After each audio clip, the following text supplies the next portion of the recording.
L'information et le juge d'intérim.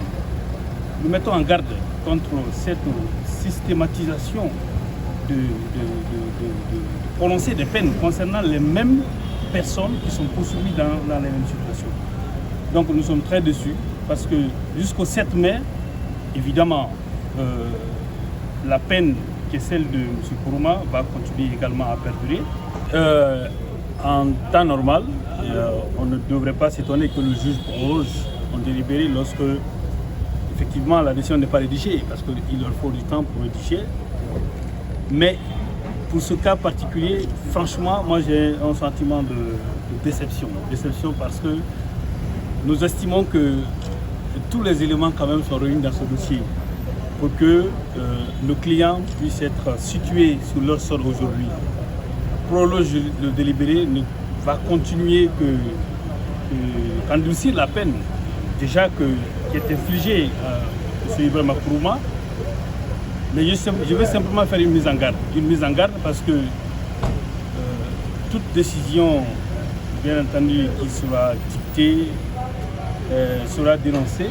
Parce que ce que nous avons remarqué ici à la CRIEF, pour toutes les procédures qui concernent les anciens dignitaires de l'État, la chambre du jugement qui a jugé ces autres personnes, que ce soit Kassouri, que ce soit Damaro, que ce soit Dr Mohamed Ghané, toutes les peines qui ont été proposées par le parquet spécial, la chambre de jugement a systématiquement reconduit les mêmes peines.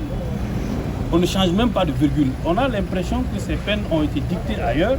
Le parquet donne l'information et le juge d'intérim. Nous mettons en garde contre cette systématisation de prononcer des peines concernant les mêmes personnes qui sont poursuivies dans les mêmes situations. Donc nous sommes très déçus parce que jusqu'au 7 mai, évidemment, la peine qui est celle de M. Kourouma va continuer également à perdurer. Dans ce dossier, c'est très simple. M. Kourouma est jugé au même titre que son co-prévenu sur la base d'un rapport qui n'est pas contradictoire, un rapport provisoire. Les inspecteurs sont venus ici, ils disent non, qu'eux, ils n'ont pas pu entendre le prévenu. Donc, il n'a pas eu le droit de faire le contradictoire. Et sur la base du décret quand même qui réglemente l'IJE, ces inspecteurs ont l'obligation d'impartialité, de neutralité et d'observer le principe du contradictoire.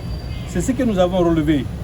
Le juge, en tant qu'organe indépendant, en tout cas, c'est ce qui dit le code de procédure pénale, mais également le statut des magistrats, doit tirer les conséquences de cela. Pourquoi on ne veut pas libérer Ibrahima Kourouma? Pourquoi on ne veut pas écarter le rapport? Donc nous considérons que ce report-là, c'est non seulement faire perdurer la détention de l'autre, mais deuxièmement, c'est qu'on veut trouver un moyen pour le condamner ou pour justifier la peine que le parquet avait infligée. Nous estimons qu'ils ont suffisamment de temps, plus d'1 mois, pour pouvoir délibérer, mais nous sommes confiants s'ils font preuve d'indépendance et au dire de la règle de droit, je pense que notre client sera libre. Merci. Merci.